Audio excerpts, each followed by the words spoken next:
مونږ راځو 240 تقسیم 3 حلو. د دې حل داسې هم کولی شو مونږ چې دغه 3 رقمي عدد راواخلو او په دغه یو رقمي عدد یې وویشو، او یا داسې کوو چې د لسو او د صفر د ضرب په اړه چې څومره معلومات لرو مونږ هغه راواخلو او د هغې له مخې دغه 240 عدد په داسې شکل ولیکو چې د هغې ضرب عملیه نظر دې ته مونږ ته اسانه وي. نو مونږ پوهیږو چې د دغه صفر له مخې مونږ پوهیږو چې 240 دا مساوي دی 40 لسو سره، 40 لسه، او یا 40 ځلې 40 ضربې لس یا لس ځلې 40 چې کوم بیرته مساوي کیږي 40 همدا عدد ورسره دغه یو صفر دلته ږدو. نو اوس راځو مونږ همدا دلته لیکو چې 40 ضربې لس او دا تقسیم 3. نو مونږ څه شی بدل کړه؟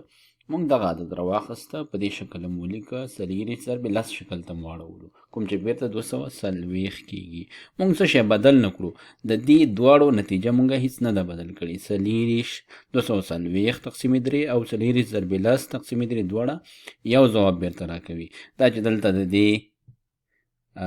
دې عددونو تقسیم نظر دې عددونو ته اسانه دی، مونږ دا دلته حلوو. بل کار زه دا کومه چې اوس زه راځم دغه 40 ضرب لس د افادې ته ګورم او زه پوهیږم چې په ضرب کې زه په هر ترتیب ضرب کولی شم. که چیرې زه ولرم چې 2 ضرب 3 کوم چې مساوي 6 دی، زه دا داسې لیکلی شم چې 3 ضرب 2 بیرته ماته یو ځواب راکوي. نو زه اوس دلته راځم دغه 40 ضرب لس د دې ترتیب بدلوم. زه دا داسې لیکم چې لس ضرب 40 او تقسیم 3. نو مونږ د دې افادې ترتیب بدل کړ، خو مونږ د دې ځواب بیا هم نه دی بدل کړی. دا او دا دواړه مونږ ته یو ځواب په لاس راکوي. نو اوس ما سره دلته د تقسیم یوه افاده ده چې نظر دغه د تقسیم افادې ته ډیره ساده ده. زه راځم لیکم چې دغه 40 تقسیم 3 دا مساوي کیږي له 8 سره او ورسره ضرب دغه لس راښکته کیږي. اوس دغه ضرب مونږ د دغه ترتیب له مخې تر سره کوو. مونږ لیکو چې کله یو عدد په لسو کې ضربو هماغه عدد لیکو عدد او ورسره د لسو دا صفر راښکته کوو. نو زمونږ ځواب شو 80. نو دا 80 مونږ سره د دې افادې حل شو. نو همدغه حل به دغه هغه اولنۍ راکړل شوې افاده چې کومه وه د هغې حل به وینو، لیکو چې دا مساوي کیږي له 80 سره. یو بله طریقه چې مونږ دغه پوښتنه ورسره حل کولی شو هغه داسې ده چې مونږ 240 داسې لیکو چې 40 لسه کیږي 40 لسه او دا راخلو تقسیم 40 لسه تقسیم 3 کوو. نو 40 لسه چې په 3 تقسیم کوو مونږ ته ځواب په لاس راځي 8 کوم چې بیرته مساوي کیږي له 100 سره 80 سره. نو بیرته مونږ سره همدا ځواب په لاس راغی. نو په دواړو طریقو سره که چیرې مونږ صفر وکارو او یا د لسو د ضربونو معلومات وکارو، مونږ کولی شو چې د لوی عدد په ځای د کوچنیو عددونو تقسیم تر سره کړو او خپله پوښتنه په اسانۍ سره حل کړو. یو بل مثال پکې کارو. دا ځلې راځو د زرو والا یو عدد لیکو. د مثال په ډول مونږ لیکو 4200 او دا راخلو تقسیموي په 7 باندې. یو ځل بیا دا عدد راځو مونږ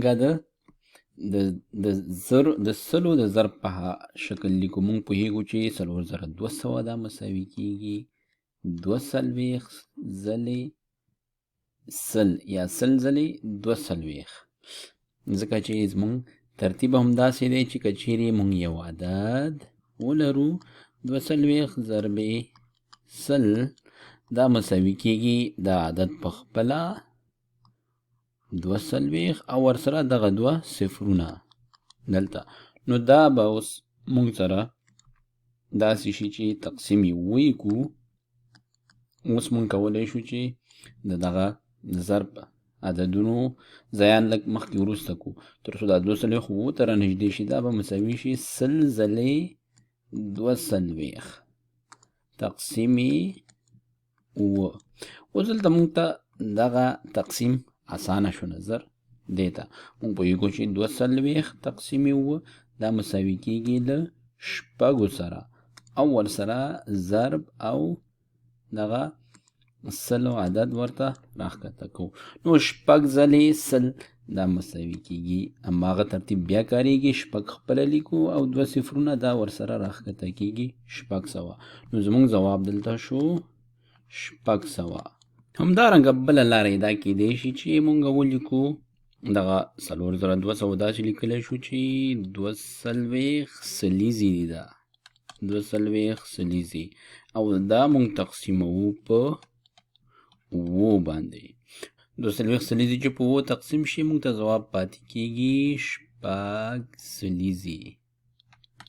6 سلیزې دا مونږ ته مساوي کیږي له 6 او د سلیزو په ځای ورسره ږدو 2 صفرونه نو په دواړو لارو سره مونږ ته همدغه 600 ځواب راکوي نو مونږ یو ځل بیا وکولی شول چې د صفرونو په مرسته او یا د سلو د ضرب په مرسته وکولی شو چې یو لوی عدد چې 4 رقمي عدد دی په یو رقمي عدد باندې وویشو پرته له دې چې اوږدې عملیې د ضرب ترسره کړو یا د تقسیم ترسره کړو